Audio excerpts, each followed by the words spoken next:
আসসালামু আলাইকুম। শিকদার কৃষি টিভির পক্ষ থেকে আপনাদেরকে জানাই আন্তরিক শুভেচ্ছা ও অভিনন্দন। তো আজকে আপনাদেরকে দেখাবো ভুট্টা দিয়ে কিভাবে সাইল্যাক্স তৈরি করতে হয় আর কখন ভুট্টা কাটতে হয়। এই যে দেখছেন আজকে এই জমির ভুট্টাগুলা কাটা হয়েছে। তো আলহামদুলিল্লাহ এখানে খুব সুন্দর ভুট্টা হয়েছে দেখেন। তো কখন ভুট্টা কাটার উপযোগী সাইল্যাক্স বানানোর জন্য এই যে দেখছেন এই ভুট্টাটা আমরা করে রাখছি। আপনার ভুট্টা যখন আপনার এরকম কচি অবস্থায় আপনি যখন টিপি দিয়ে দেখবেন যে ভুট্টার রস বের হয় দুধের মতো, তখনই আপনার ভুট্টাগুলা সাইল্যাক্সের জন্য উপযোগী হয়ে গেছে। তখনই আপনার ভুট্টা কেটে ফেলতে হবে সাইল্যাক্স তৈরি করার জন্য। আর সাইল্যাক্স ষাঁড় গরুর জন্য অনেক একটা ভালো খাবার। আপনারা যদি যারা ষাঁড় গরু পালন করেন, খামার আছে, তারা অবশ্যই এই সাইল্যাক্স তৈরি করে খাওয়াবেন। সাইল্যাক্স যদি আপনি খাওয়ান তাহলে দেখবেন অল্প দিনে আপনার গরু অনেক মোটা তাজা হয়ে গেছে আর গরুগুলা অনেক তেলতেলা হবে। সেই গরুগুলা বাজারে আপনি ভালো একটা দাম পাবেন। এগুলা অনেক পুষ্টিকর একটা খাবার গরুর জন্য। দেখছেন এই যে এই জমির ভুট্টাগুলো আজকে কাটছে, দেখছেন কত সুন্দর ভুট্টা হয়েছে, অনেক সুন্দর হয়েছে ভুট্টা। প্রত্যেকটা গাছে 3-4টা করে আপনার ভুট্টা হয়েছে, দেখছেন অনেক সুন্দর হয়েছে ভুট্টাগুলো। তো চলুন আজকে আপনাদেরকে দেখাই কিভাবে ভুট্টা দিয়ে সাইল্যাক্স তৈরি করতে হয় আর কিভাবে তৈরি করবেন।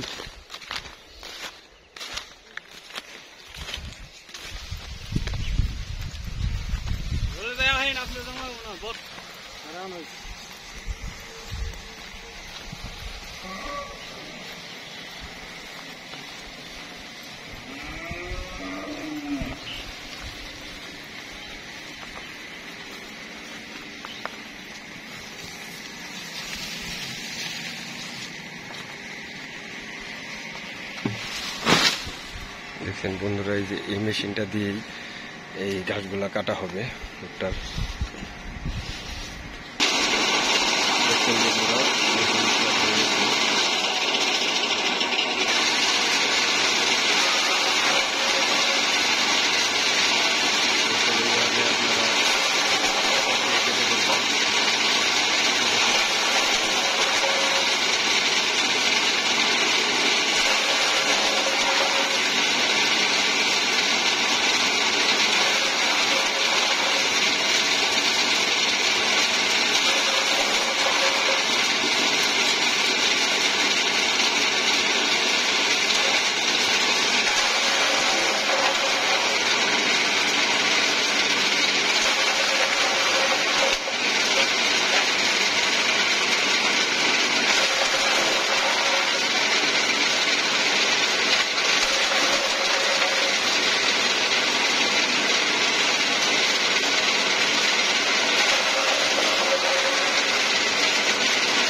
এই খাবারগুলো অনেক পুষ্টিকর খাবার, ষাঁড় গরুর জন্য অনেক উপকার।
দেখছেন এই যে কত সুন্দর কুচি কুচি হয়ে গেছে এই যে ভুট্টাগুলা সহ। তো এইভাবে আপনারা কুচি কুচি করে মেশিন দিয়ে কেটে তারপর সুন্দর করে একটা পলিথিনের বস্তা বানিয়ে, চলুন আপনাদেরকে দেখাই কিভাবে বস্তা বানাবেন। এই যে দেখছেন এই যে এইভাবে আপনার মোটা পলিথিন দিয়ে ডাবল করে দিছে, অনেক মোটা পলিথিন। তো এইভাবে আপনি পলিথিনের ভিতর দিয়ে আপনার এয়ারটাইট মেশিন দিয়ে হাওয়া বের করে তারপর আপনি 5 থেকে 6 মাস রেখে দিতে পারবেন।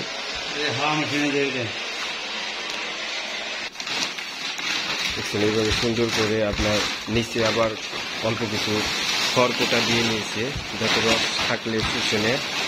তো এইভাবে আপনার 2 পার্ট মোটা পলিথিনের বস্তা বানিয়ে এই এয়ারটাইট মেশিন দিয়ে হাওয়া বের করে আপনার রেখে দিতে হবে। তো আপনি এইভাবে রেখে দিলে আপনি 5-6 মাস এই খাবারগুলা অনায়াসে খাওয়াতে পারবেন। আর এই খাবার খাওয়ালে আপনার গরু, যে ষাঁড় গরুগুলো আছে, অল্প দিনে অনেক মোটা তাজা হবে। তো সকলেই ভালো থাকবেন, সুস্থ থাকবেন। আসসালামু আলাইকুম ওয়া রাহমাতুল্লাহি ওয়া বারাকাতুহু।